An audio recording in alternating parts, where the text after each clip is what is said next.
Oi, gente, bem-vindos ao meu canal. Eu sou Valesca e aqui vamos mergulhar no mundo dos livros que vão nos ajudar a entender mais sobre educação de filhos. Se você quer acompanhar a leitura de alguns trechos destes livros, fiquem aqui comigo. Toda semana vou trazer a leitura de trechos dos livros que estamos lendo lá no meu grupo de WhatsApp. Vou deixar o link na descrição do vídeo caso queira receber todos os dias áudios, PDFs, atividades e ofertas que disponibilizo lá. Você será muito bem-vindo. Já se inscreve, deixe seu like, seu comentário, compartilhe esse vídeo, ative o sininho e vem comigo.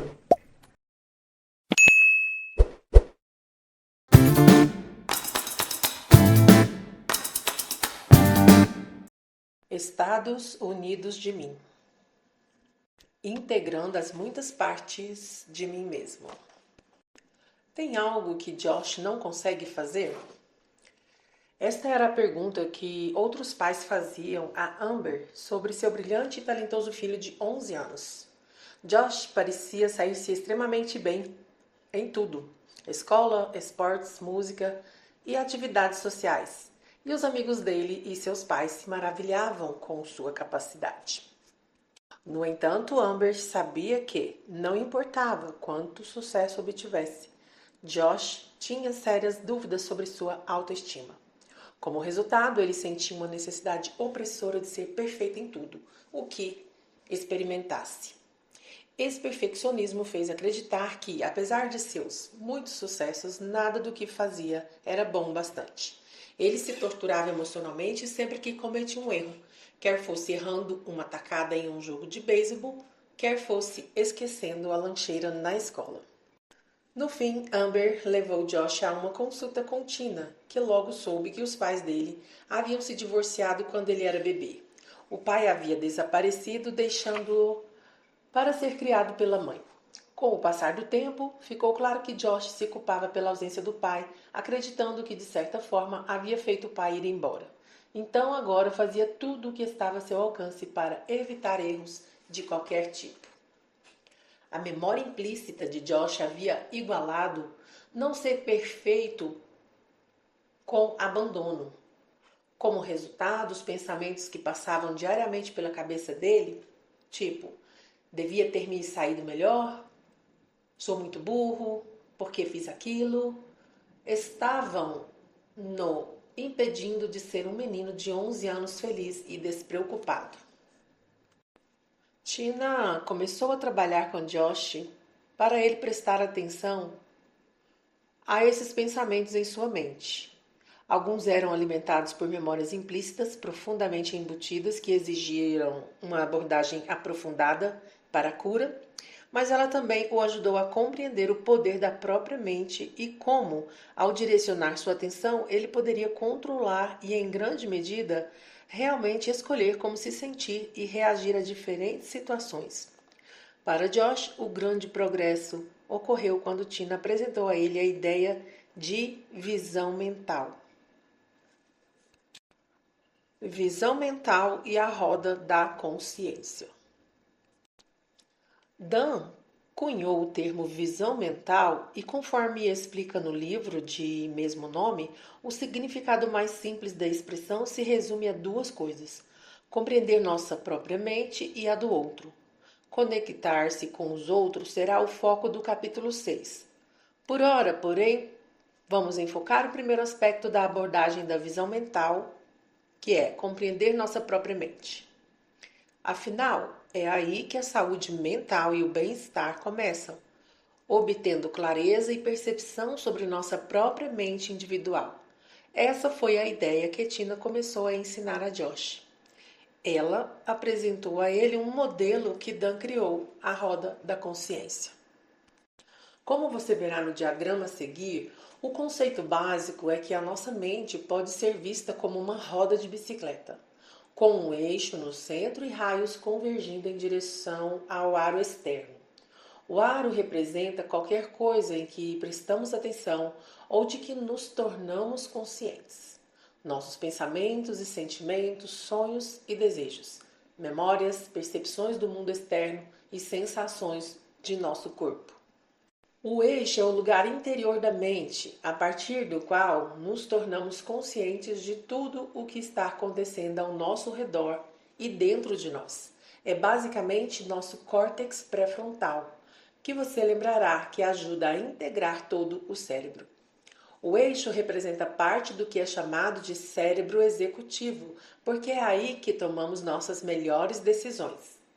É também a parte do cérebro que permite a nossa conexão profunda com outras pessoas e com nós mesmos. Nossa consciência reside no eixo e dali podemos focar os vários pontos do aro de nossa roda. O modelo da roda da consciência foi imediatamente poderoso para Josh, uma vez que permitiu que ele reconhecesse que os diferentes pensamentos e sentimentos que estavam lhe trazendo tantos problemas eram simplesmente aspectos diferentes dele mesmo. Eram apenas alguns pontos específicos do aro de sua roda e ele não precisava lhes dar muita atenção. Tina o ajudou a ver que cada conjunto de pontos do aro em que ele focava determinava seu estado mental a qualquer momento. Em outras palavras, o estado mental ansioso e temeroso dele surgia porque ele focava um conjunto de pontos do aro que produziam ansiedade, como o medo que ele tinha de tirar uma nota B no dever de casa ou suas preocupações sobre esquecer as notas durante o solo na banda. Mesmo as sensações físicas que ele tinha, o aperto ansioso no estômago e a tensão nos ombros, eram pontos do aro que o mantinham focado em seu medo de fracassar. A visão mental permitiu-lhe ver o que estava acontecendo em sua própria mente e compreender que era ele quem estava dedicando tanto tempo e energia a esses pontos do aro. E se quisesse, poderia voltar ao eixo, onde poderia ver o quadro global e enfocar outros pontos do aro. Esses medos e preocupações definitivamente faziam parte dele, mas não representavam a sua totalidade. Em vez disso, a partir do eixo dele no centro da roda, que era a parte ponderada e objetiva de si mesmo, ele poderia escolher quanta atenção lhes dar, assim como quais outros pontos do aro queria focar. Como Tina explicou, ao dedicar atenção a esses poucos pontos temerosos do aro, Josh excluiu muitos outros pontos que poderia ter integrado em sua perspectiva do mundo. Isso fez dedicar todo o seu tempo ao trabalho, estudos, ensaios e preocupações, quando poderia estar prestando atenção a outros pontos do aro, mais produtivos, como sua confiança na própria habilidade musical, a crença de que era inteligente e o desejo de simplesmente relaxar e se divertir de vez em quando. Tina explicou a Josh a importância de integrar as partes diferentes de si mesmo e os aspectos exclusivos de quem ele era, para que poucos dos outros não dominassem completamente todos os demais. Ela disse a ele que não havia problema em prestar atenção aos pontos do aro que o faziam realizar coisas e ser bem-sucedido. Aquelas eram partes boas e mesmo saudáveis dele, mas esses pontos precisavam ser integrados com os demais, para ele não deixar de lado outras partes de si que também eram boas e saudáveis. Assim, Josh começou a trabalhar com o objetivo de direcionar seu foco para pontos que não conduzem necessariamente ao perfeccionismo. Ele começou a prestar atenção especial à parte de si mesmo que adorava simplesmente ficar com os amigos depois da escola, mesmo que isso significasse não se dedicar tanto aos estudos. Ele se concentrou na crença recém-formada de que não precisava ser o artilheiro em todos os jogos e convenceu-se do quanto se sentia bem quando tocava saxofone apenas por prazer, sem se preocupar em acertar todas as notas perfeitamente. Ele não precisava parar de realizar certas atividades e ser bem-sucedido. Ele só precisava colocar esses pontos do aro em contexto com os demais, para integrá-los de forma que fossem apenas algumas das diversas partes de um todo muito maior, um Josh muito maior do que o que criticava a si mesmo por cada erro. É claro que aprender sobre visão mental e a roda da consciência não diminui de imediato a tendência de Josh ao perfeccionismo. Contudo, ajudou a começar a aceitar que não precisava sentir-se infeliz. Ele percebeu que podia fazer escolhas para melhorar circunstâncias difíceis, ao tomar decisões que aos poucos lhe permitiam assumir o controle de como vivia e reagia a diferentes situações. Ele e Tina riram juntos, mas só quando ele começou a se sentir frustrado consigo mesmo por não conseguir ser perfeito, em se preocupar menos com ser perfeito. Preso no aro. Distinguindo entre estou e sou. O sofrimento de Josh era o resultado de estar preso no aro da roda da consciência. Em vez de perceber o mundo a partir do eixo e integrar seus muitos pontos do aro, ele direcionava toda a atenção para apenas alguns poucos pontos específicos do aro que criavam um estado mental ansioso e crítico. Como resultado disso, ele perdeu o contato com muitas das outras partes do aro que poderiam ajudá-lo a vivenciar um estado mental mais tranquilo e tolerante. É isso que acontece quando as crianças não trabalham com uma roda da consciência integrada. Assim como os adultos, podem ficar presas em determinados pontos do aro ou alguns aspectos específicos de suas existências, o que frequentemente as leva a experimentar rigidez ou caos. Como pode melhorar, né? Não vou voltar não, gente, vou continuar. Errei aqui, mas tá tudo bem. Isso não as faz diferenciar estou de sou. Quando crianças experimentam um estado mental em particular, como o sentimento de frustração ou solidão, podem ficar tentadas a se definirem com base nessa experiência temporária, em vez de compreender que aquilo é simplesmente como estão se sentindo naquele momento. Em vez de dizerem estou solitário ou estou me sentindo triste agora, dizem sou solitária ou sou triste. O perigo é que esse estado mental temporário possa ser percebido como parte permanente do self delas. O estado passa a ser visto como uma característica que define quem elas são. Imagine, por exemplo, uma menina de 9 anos de idade que esteja tendo dificuldades com o dever de casa, muito embora a escola costume ser algo tranquilo para ela. A menos que integre seus sentimentos de frustração e inadequação com as outras partes de si mesma, percebendo que uma emoção é apenas uma parte do todo de quem ela pode começar a ver esse estado momentâneo como um traço ou característica mais permanente de sua personalidade. Ela pode dizer algo como: sou muito burra, o dever de casa é difícil demais para mim, nunca vou conseguir fazê-lo direito. Contudo, se seus pais a ajudarem a integrar as muitas partes de si mesma, reconhecendo os diversos pontos do aro de sua roda, ela poderá evitar se identificar apenas com esse sentimento em particular naquele dado momento. Poderá desenvolver a visão mental para se dar conta de que está frustrada com o fato de estar tendo dificuldade naquele momento, mas isso não significa que seja burra ou que sempre terá problemas. Do eixo de sua mente, ela poderá notar diversos pontos do aro e perceber que, embora esteja com dificuldades no momento, ela demonstrou no passado que normalmente consegue lidar com o dever de casa sem problemas.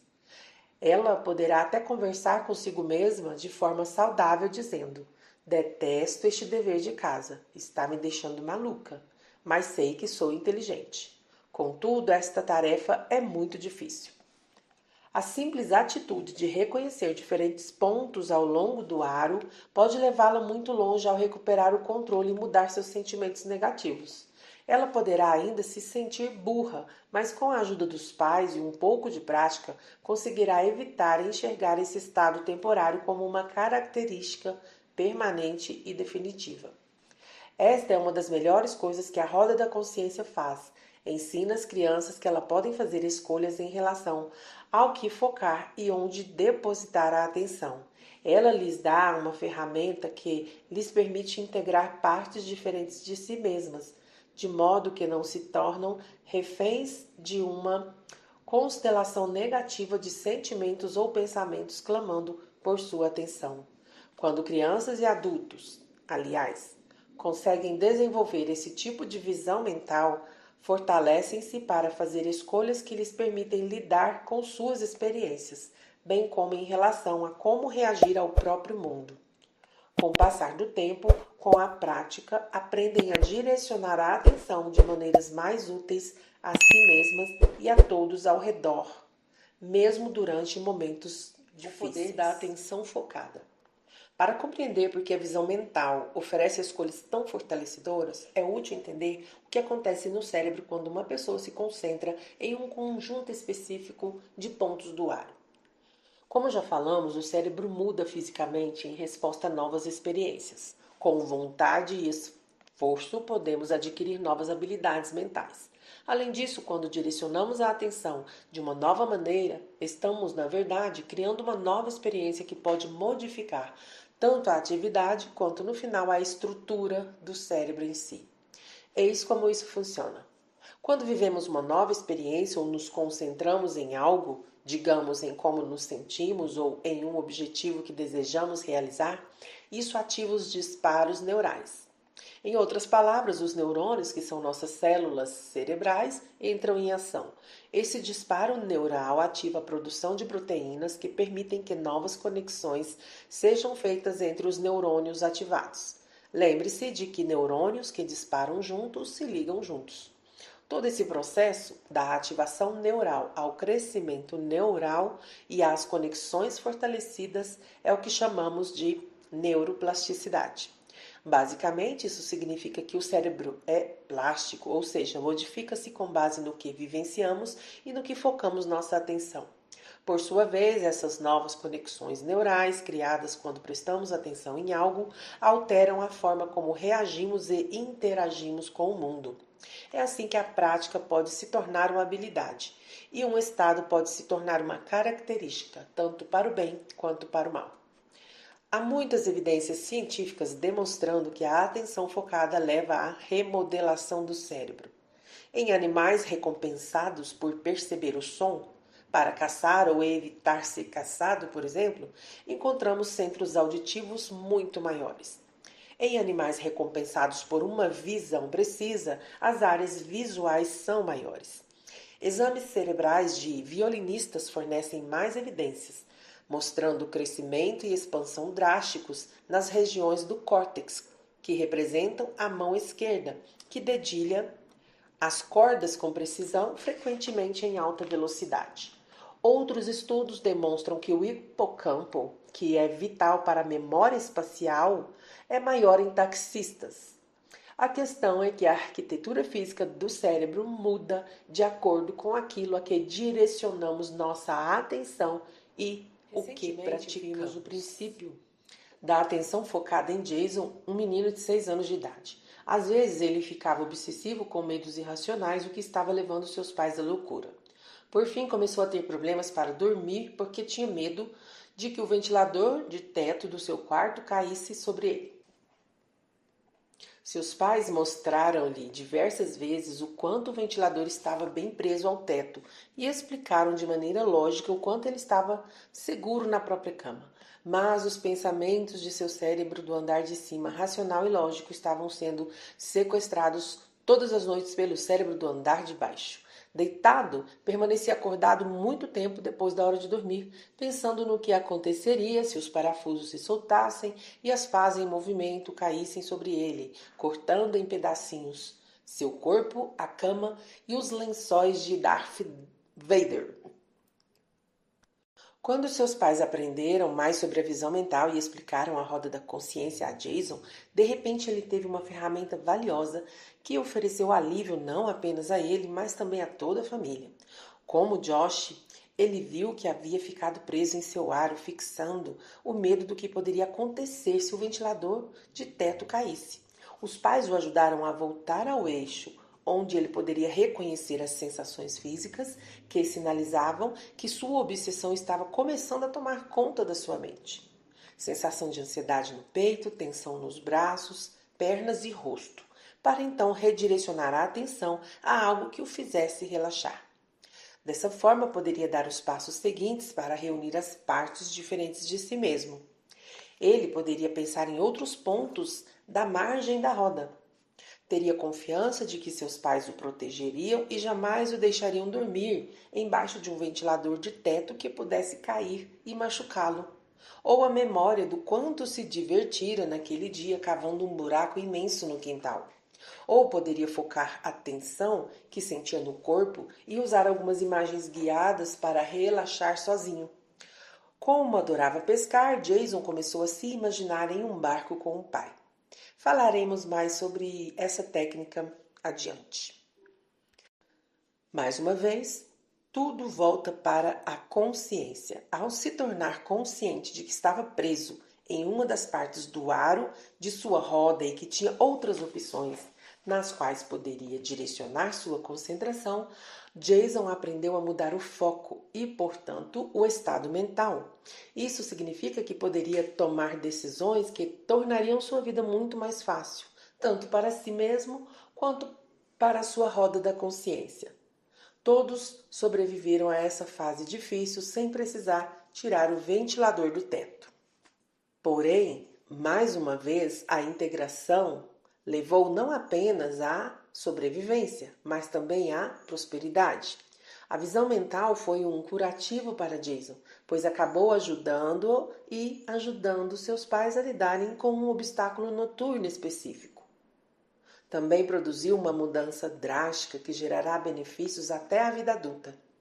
Em outras palavras, aprender a usar a roda da consciência e mudar a posição para a qual sua atenção era direcionada modificou naturalmente a perspectiva de Jason. Mas fez muito mais do que isso. Mesmo sendo tão jovem, ele compreendeu esse princípio e praticou a concentração em outros pontos do aro. Os neurônios de seu cérebro dispararam de novas maneiras e fizeram novas conexões. Esses novos disparos e conexões mudaram a constituição do seu cérebro e o tornaram menos vulnerável, não apenas a esse medo e à obsessão em particular, mas também a obsessões futuras, como quando ficou apavorado com a ideia de cantar no palco, na apresentação de fim de ano da escola e nervoso em relação a dormir na casa de um amigo. A visão mental, com a consciência que esta traz, efetivamente mudou o cérebro de Jason. Por causa de sua natureza, talvez ele continue lidando com certas preocupações inerentes à sua personalidade. Contudo, durante o restante da vida, ele colherá os benefícios desse trabalho do cérebro por inteiro que fez quando pequeno e terá à disposição uma ferramenta poderosa para lidar com outros medos e obsessões. Do mesmo modo que a mãe e o pai de Jason atentaram, a visão mental pode ser uma descoberta instigante para os pais, especialmente quando veem o poder da integração funcionando na vida de seus filhos. É muito empolgante compreender e ensinar nossos filhos que podemos usar nossa mente para assumir o controle da nossa vida.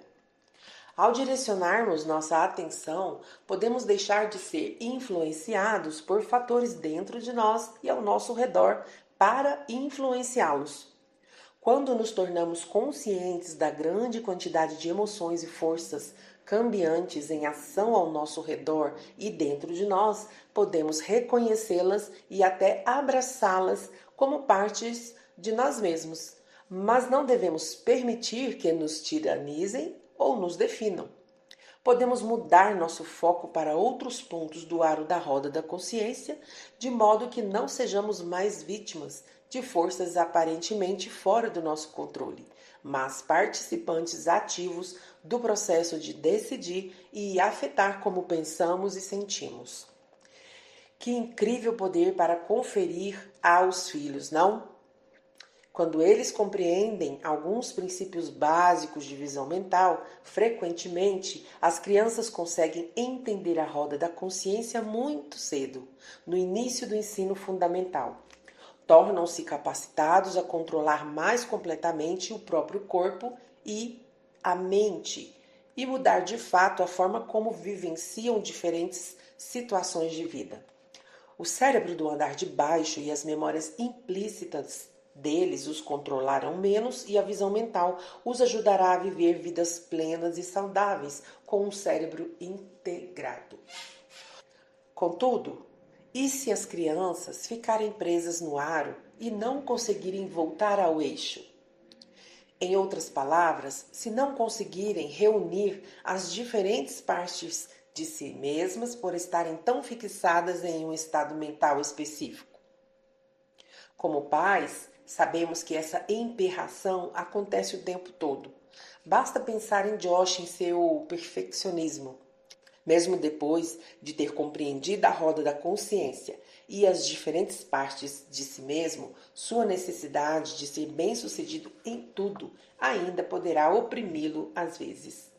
Isso também vale para Jason e seu medo de ventilador de teto. Uma consciência da visão mental e a roda da consciência podem ser muito poderosas, mas isso não significa que as crianças possam facilmente mudar o foco da atenção para outro ponto do aro e seguir em frente com suas vidas. Então, como podemos ajudar nossos filhos a integrarem cada vez mais as diferentes partes de si mesmos e desgrudarem dos pontos do aro que os estejam limitando?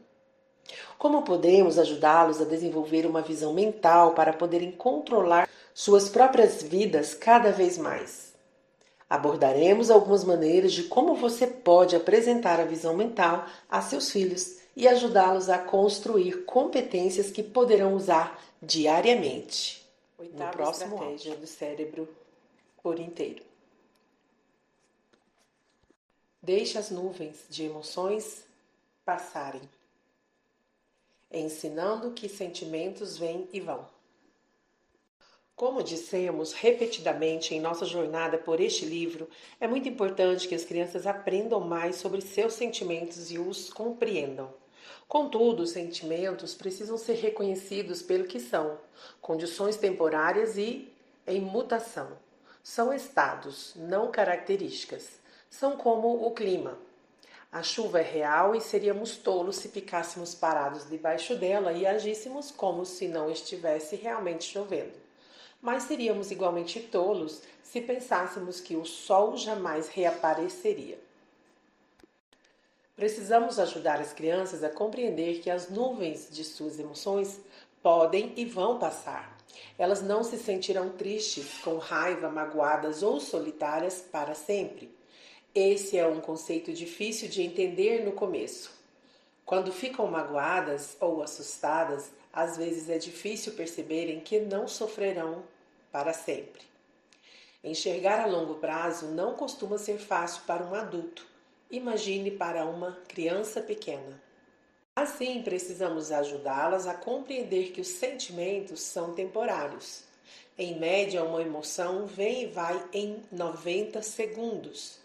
Se conseguirmos comunicar aos nossos filhos o quanto a maioria dos sentimentos é fugaz, poderemos ajudá-los a desenvolver a visão mental exemplificada com o menino de que falamos anteriormente, que corrigiu a si mesmo e disse: "Não sou burro, só estou me sentindo burro neste momento." Crianças menores, evidentemente, precisarão de ajuda, mas certamente são capazes de entender que os sentimentos vêm e vão. Quanto mais compreenderem essa ideia, menos ficarão presas ao aro de suas rodas e mais serão capazes de viver a vida e tomar decisões a partir do eixo do centro. Então, o que você pode fazer? A estratégia 8 funciona assim. Em vez de desprezar e negar, tente ensinar que os sentimentos vêm e vão. E se você chegou até aqui, de coração, muito obrigada. Isso mostra que você se importa de verdade em oferecer o melhor para os seus filhos. E isso já é um passo gigante na jornada da educação com amor e consciência. Se esse vídeo te ajudou de alguma forma, quero te pedir novamente, deixa o seu like, se inscreve no canal e ativa o sininho, porque aqui tem sempre conteúdo pensado com carinho para apoiar tanto você, mamãe, quanto você, papai. E tem mais um vídeo incrível aqui no canal que está aparecendo na tela agora. É só clicar e continuar essa jornada com a gente. Um grande beijo e até o próximo vídeo.